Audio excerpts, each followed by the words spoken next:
आज आपण बेसन पीठ न वापरता हा असा दाणेदार लाडू कसा बनवायचा ते बघणार आहोत। लाडूचे मिश्रण भाजताना तूप किती घ्यावे, त्यानंतर मिश्रण भाजताना अगदी हात दुखून येतो, हात दुखू नये म्हणून कोणती टिप्स फॉलो करायची आणि लाडू बनवल्यानंतर अगदी टाळूला चिटकतो। आजची ही लाडूची रेसिपी अगदी टिप्ससहित मी शेअर केली आहे, त्यामुळे व्हिडिओ शेवटपर्यंत बघा। नमस्कार, मी तेजू आणि तेजू विलेज किचनमध्ये तुम्हा सर्वांचं अगदी मनापासून स्वागत आहे। तर चला मग रेसिपीला सुरुवात करूया। रेसिपी बनवण्यासाठी इथे मी 2 वाटी चांगल्या क्वालिटीची चणा डाळ घेतली आहे।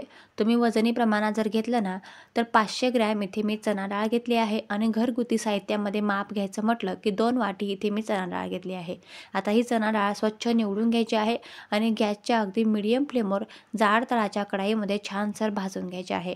भाजत असताना गॅसची फ्लेम आपल्याला लो टू मीडियमच करायची आहे, हाय फ्लेम अजिबात करू नका।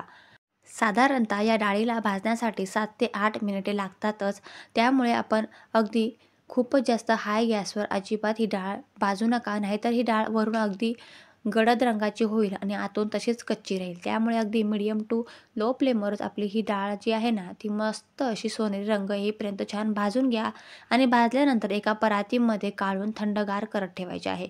अशा पद्धतीने डाळ जर भाजली ना तर लाडूचा अगदी उग्र वास येत नाही आणि टाळूला सुद्धा चिटकत नाही। आता ही जी डाळ आहे पूर्ण गार झाले की लहान मिक्सरच्या भांड्यामध्ये थोडी थोडी डाळ घ्यायची आहे आणि अगदी बारीकसर दळून घ्यायचं आहे। खूप जास्त बारीक होत नाही, परंतु दळायचं आहे। आता हे सगळं मिश्रण आपण दळून घ्यायचं आहे आणि अगदी एखादी पुरणाची जी चाळणी असेल किंवा मग तुमच्याकडे एखादी गव्हाच्या पिठाची चाळणी असेल, त्या चाळणीमध्ये आपण हे सगळं पीठ चाळून घ्यायचं आहे।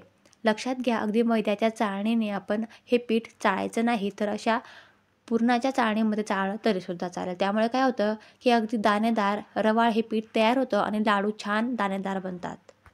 पूर्ण डाळ या प्रकारे आपण मिक्सरच्या भांड्यामध्ये टाकून दळून घ्यायचा आहे आणि जो भरडा उरेल ना चाळणीमध्ये तो सुद्धा आपण या मिक्सरच्या भांड्यामध्ये टाकून बारीकसर डाळ दळून घ्यायची आहे आणि पुरणाच्या चाळणीने चाळून घ्यायची आहे।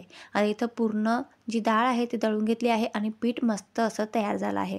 आता गॅसच्या मीडियम फ्लेमवर आपण ज्या कढईमध्ये डाळ भाजली होती ना त्याच कढईमध्ये हे सगळं पीठ आपण भाजून घ्यायचं आहे। इथे आपण डाळ चांगल्या प्रकारे भाजली होती, त्यामुळे पीठ भाजायला खूप जास्त वेळ लागत नाही। जर तुम्ही बेसन पीठ घेत असणार ना तर बेसन पीठ मात्र तुम्हाला 7 ते 8 मिनिटापर्यंत छानसं गॅसच्या मीडियम टू लो फ्लेमवर अगदी छान सुवास येईपर्यंत भाजावं लागेल। पीठ भाजताना एक टिप्स लक्षात घ्या की पीठ भाजताना आपला कोरडंच पीठ भाजायचं आहे। जर तुम्ही तूप आत्ताच टाकून दिलं ना तर या पूर्ण पिठाच्या गठोळ्या होतील आणि त्यामुळे आपला खूप जास्त हे पीठ चाळावं लागेल आणि हातसुद्धा दुखून येईल।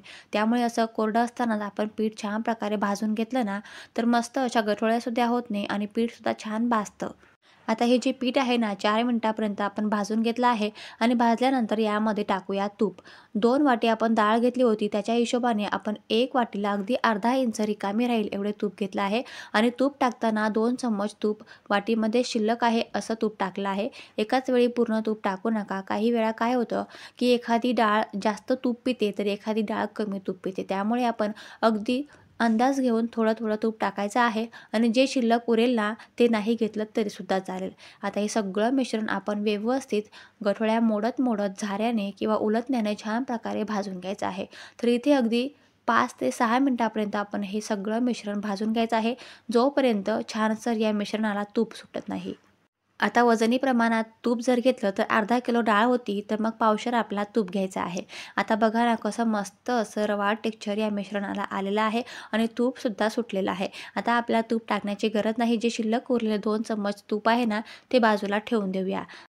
या ठिकाणी सरासरी 4 ते 5 मिनिटापर्यंत आपण हे सगळं मिश्रण छानसर भाजून घेतलेलं आहे आणि मस्त बघा ना काय छानसर असं तूप सुटलेलं आहे, अगदी झाऱ्याला सुद्धा आणि पूर्ण पिठाला सुद्धा। अशाच पद्धतीने आपल्याला सगळं मिश्रण भाजायचं आहे आणि छानसर तूप व्यवस्थित सुटलं गेलं की यामध्ये टाकूया अर्धा कप गरम पाण्यामध्ये भिजवलेलं केसरचं पाणी। आता जे शिल्लक उरले तूप आहे ना ते बाजूला ठेवून देऊया आणि यामध्ये टाकूया भिजवलेलं केसरचं पाणी। तुम्ही या ठिकाणी दुधाचा हापका मारलात तरीसुद्धा चालेल, परंतु इथे मी पाणी टाकते आहे केसरमुळे काय होतं की या पिठाला छानसर रंग येतो आणि पाणी टाकल्यामुळे हे असं छानसं जाळीदार आणि दाणेदार टेक्स्चर तयार होतं. त्यामुळे आपले जे लाडू आहेत ना अतिशय मस्त दाणेदार बनतात.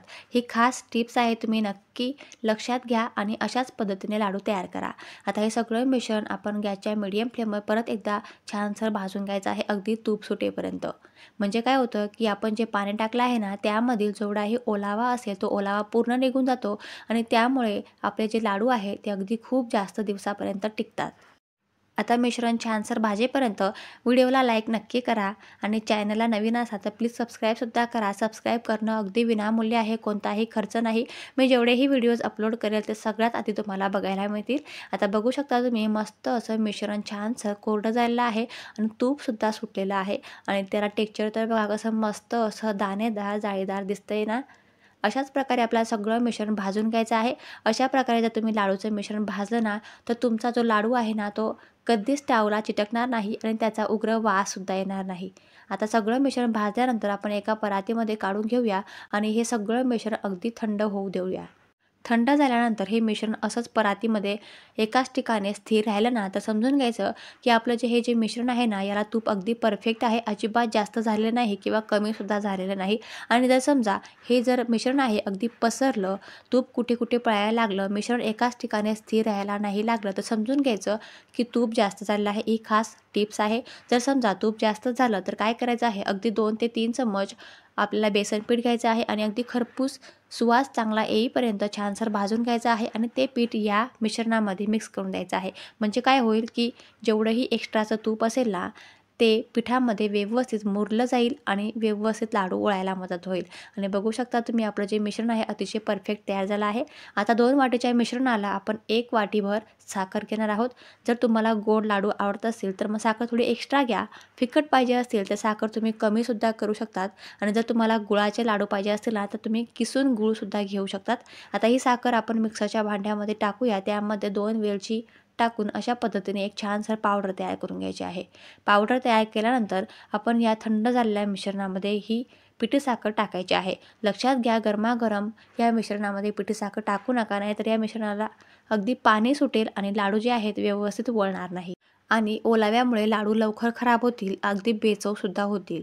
आता ही सगळी पिठीसाखर आपण या पिठामध्ये छानसर मिक्स करून घ्यायचं आहे आणि बघू शकता तुम्ही, अगदी ही पिठीसाखर पूर्ण या पिठामध्ये मिक्स झाली ना की अगदी भुसभुशीत हे टेक्स्चर तयार होतं आणि अशाच पद्धतीने आपल्याला हे मिश्रण तयार करायचं आहे. आता हे सगळं मिश्रण व्यवस्थित तयार झालं की हातामध्ये आपण मूठ वाळून बघायचे आहे. जर छानसर मूठ वळली की समजून घ्यायचं की आपलं जे मिश्रण आहे अगदी परफेक्ट तयार झालं आहे. आणि आता लाडू कसे बनवायचे ते सुद्धा बघून घेऊया. जर तुम्हाला मोठे मोठे लाडू पाहिजे असतील तर तुम्ही मोठे करा, लहान पाहिजे असतील तर लहानसुद्धा तुम्ही करू शकतात. परंतु सारखे लाडू येण्यासाठी अशी एखादी पळी घ्यायची आहे किंवा मग लहान वाटी घेतली तरीसुद्धा चालेल.